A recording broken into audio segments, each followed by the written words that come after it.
제 나이 37 결혼한 지 8년째 막 지난 애엄마입니다. 주변의 사람들이 보면 애엄마 맞냐고 할 정도로 동안에 몸매 관리도 꾸준히 해온 결과 아직도 처녀 소리 들으며 제 외적인 모습을 관리 중이죠. 남편은 저보다 3살 많은 올해 40입니다. 남편 또한 동안의 외모로 어디 가서 40이라고 하면 깜짝 놀랍니다. 둘 다 동안 부부의 운동도 꾸준히 하고 주말마다 등산도 하고 건강은 우선순위로 생각하는 부부이죠. 남편의 직업은 헤어 디자이너입니다.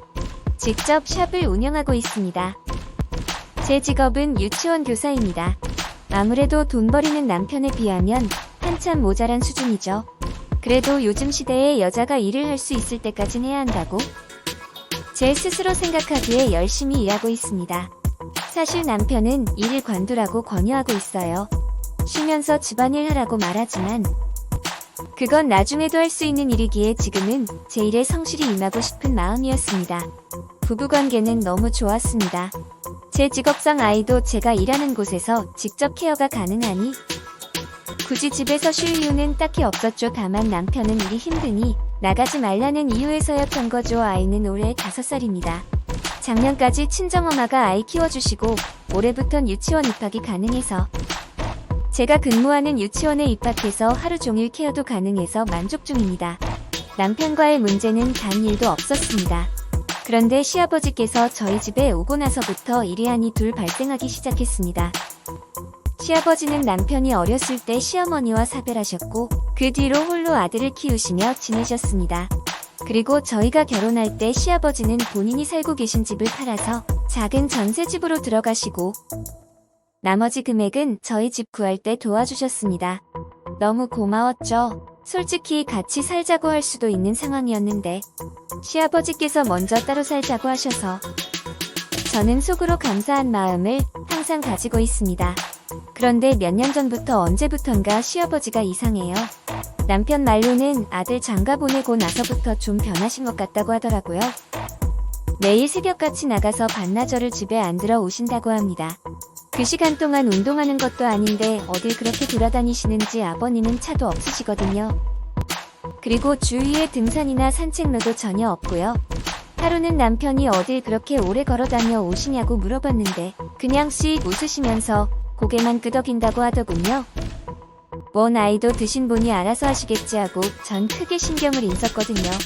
그런데 시간이 지나니 가끔 경찰서에서 연락이 옵니다. 저희 아버지께서 길을 잃어버리셨다고. 집 주소도 모르고 이름도 모르고 경찰한테는 제 번호만 알려줬다고 저에게 연락이 온 거죠. 본인들 번호도 아니고 제 번호를 알고 연락하신 것도 이상하고 집 주소도 본인 이름도 모르는데 제 번호만 알다니 뭔가 이상했어요. 그래서 제가 가보면 아버님은 제가 엄청 반가운 듯 절 껴안으며 집에 가자고 하십니다. 좀 부담되긴 했는데 혼자 사시는 분이니 안쓰럽기도 하고 이제 정말 치매를 걱정할 때인가 생각을 했습니다. 일이 저보다 늦게 끝나는 남편이 당연히 경찰서에 먼저 갈 상황도 안 되고 이런 상황이 자주 반복되니 남편과 상의 후 저희 집에서 아버님을 모시기로 했습니다. 저는 남편의 부탁으로 일을 그만두게 됐고 집에서 시아버님과 딸아이를 동시에 케어하게 됐죠. 남편은 저에게 미안한 마음을 전하며 저에게 더 잘해주었습니다. 재판엔 일하는 게 좋다고 생각했지만 집안일 하는 것도 나쁘지 않다고 생각했습니다. 아마 일할 때 스트레스를 좀 많이 받아서 그랬나 봐요. 그렇게 시아버님과의 한 집 생활이 시작되었습니다. 시아버님께서 들어오신 이후로 혼자 계실 때 아침에 나가던 버릇은 완전 고쳐지셨습니다. 남편은 오전 11시쯤에 출근을 합니다. 그때까지 시아버님은 주무시고 계세요. 남편 밥 먹을 때 시아버님도 깨워서 같이 식사하자고 하면 안 드신다고 더 주무시고 꼭 남편 나가자마자 눈을 뜨더니 그제서야 거실로 나오십니다. 한 번에 상 차리고 치우고 싶은데 어쩌겠나요? 좀 더 주무시겠다는 시아버님 억지로 깨울 수도 없고 그렇게 남편이 출근을 하면 저는 시아버님 식사 차려드리고 다 드시고 나면 아이 점심이랑 제 식사를 같이 합니다. 근데 제가 아이와 식사를 할 때 보면 시아버님은 방에서 문을 열어두고 저를 빤히 보고 계십니다. 좀 이걸 말로 설명하기 그런데 아무튼 부담스러운 눈빛이에요. 그런 눈빛 보면 전혀 치매기가 없는 사람처럼 보이거든요. 아이를 보는 것도 아니고 분명 저랑 눈이 마주칩니다. 저는 처음에 이상하다고 생각해 눈이 마주치면 안 피했는데 아버님께선 꿈쩍도 안 하시죠. 그래서 늘 제가 먼저 피해요. 좀 찜찜해요. 그리고 남편이 쉬는 날 저는 친구들과 약속이 있어서 한껏 차려입고 약속 장소에 나갔다가 집에 들어왔는데 남편은 딸아이랑 거실에서 잠들어 있었는데 제가 현관에 들어서자마자 현관 바로 앞에서 아버님께서 딱 서 계셨던 거예요. 저는 놀라 비명이 나올 뻔한 입을 틀어막고 복인사를 한 뒤 방으로 바로 들어갔죠. 제가 놀란 이유는 사람이 앞에 있어서가 아니라 물론 이것도 놀란 이유긴 한데 표정이었습니다. 분명 제가 문을 열고 들어간 순간 시아버님과 처음 눈이 마주쳤을 때 분명히 무표정으로 계셨던 분이 저와 눈이 마주치자 잠시 후 뭔가 음흉한 표정을 지으셨어요. 그냥 웃는 게 아닙니다. 분명히 근데 정말 고민이 많았습니다. 단순히 사람이 이런 표정을 짓는다는 이유로 뭐라 할 수는 없는 거니까요. 그러다 결정적인 일이 발생했죠. 지금 생각해도 저에겐 너무 충격적인 일입니다. 제가 청소를 하는데 집안 쓰레기들을 모아 청소하는 날이었습니다. 집안 휴지통들을 대형 종량제 봉투에 비우고 이제 마지막으로 화장실 휴지통을 비우는데 휴지는 그냥 변기에 버리는데 가끔 휴지 쓸 때가 있어서 휴지통은 그냥 두거든요. 근데 휴지통엔 거의 휴지들이 없습니다. 가끔 제가 생리할 때나 썼던 생리대들이 버려져 있죠. 근데 그것도 오래 안 두고 하루 이틀 내에 청소를 해서 없애버리곤 합니다.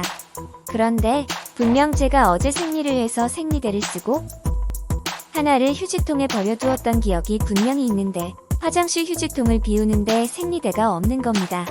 없을 리가 없는데 그리고 이건 좀 제 스스로 민감한 문제라 아니니 이게 없어질 이유가 없잖아요. 근데 그 순간 머릿속에 스쳐가는 생각이 설마 아버님께서 가져간 게 아닐까? 라는 생각이 들면서 설마 아니겠지 머릿속은 혼란스러웠습니다. 그래서 전 확인은 해봐야 할 것 같아서 다음날 저녁 시아버님이 점심 식사를 하고 계실 때 시아버님 방으로 몰래 들어가 이곳저곳을 뒤지기 시작했죠. 그런데 생리대는 아무 곳에서도 보이지 않았습니다. 정말 샅샅이 찾아봤거든요. 그래서 저는 내가 건망증인 건가 하고 방에서 나왔습니다. 그런데 분명히 어딘가에 있을 것 같은 느낌과 의심은 끊이질 않았죠. 방에 없다면 이 집안에 어디에 분명히 있을 거란 확신이 들었죠. 그 순간 시아버님 식사하시는 뒷모습이 제게 보였습니다. 바지 뒷주머니에 볼록하게 튀어나온 저 모양은 충분히 의심이 될 만한 모습이었습니다. 저는 그 순간 생각했죠. 저걸 꺼내서 보여달라고 해야 할지 아니면 직접 뺏어야 할지 순간의 판단은 직접 몰래 아주 빠르게 빼내는 것이었습니다. 그렇게 아버님이 식사에 몰두 중이실 때 저는 아버님의 뒷주머니에 손을 넣어 빠르게 그 물체를 꺼냈습니다. 저는 예상은 했지만 진짜 제가 시아버님 바지 뒷주머니에서 꺼낸 건 제 생리피가 묻어있는 사용한 생리대였습니다. 그걸 꺼낸 순간 저도 모르게 비명을 질렀고 그 순간 시아버님께선 생리대를 다시 움켜주시며 마치 자기 물건인 마냥 저를 째려보시더니 방으로 들어가셨습니다. 저는 그 순간 무섭기도 하고 너무 당황스러워서 뭘 어떻게 해야 할지도 몰랐죠. 남편이 돌아올 때까지 시아버님께선 방 안에서 나오지 않으셨고 남편에게 제가 여지껏 있었던 일들을 다 말했습니다. 그리고 오늘 생리대 사건까지도 다 얘기했죠. 그러자 남편은 말도 안 된다며 남편이 직접 확인해보겠다고 아버님 방에 들어가서 아버님과 대화를 시도했고 역시 대화는 통하지 않으셨고 그냥 말씀을 안 하세요. 그래서 남편이 생리대를 찾아다녔지만 방엔 없었습니다. 그래서 제가 이거 분명히 밖에다 던져버리신 거라고 제가 바로 한 걸음에 뛰어나가서 찾아봤지만 이미 누가 주워버렸는지 찾을 수 없었습니다. 제가 미친년도 아니고 이런 걸로 거짓말을 하겠냐고 남편에게 말했지만 그래도 어쩌겠냐고 이제 와서 혼자 두실 곳도 없는 거 아니냐고 당신한테 끼치는 거 아니까 본 봐달라고 하더군요. 남편은 너무 속이 답답했습니다. 그러는 흉한 눈빛과 제 생리대를 남편은 생리대에 관한 그냥 그런 느낌적인 느낌이 없나 봐요. 제가 너무 예민한 건가요? 여러분들이라면 저를 이해하실 수 없는 건가요? 이대로 함께 계속 살아야 할지 너무 고민이 많습니다.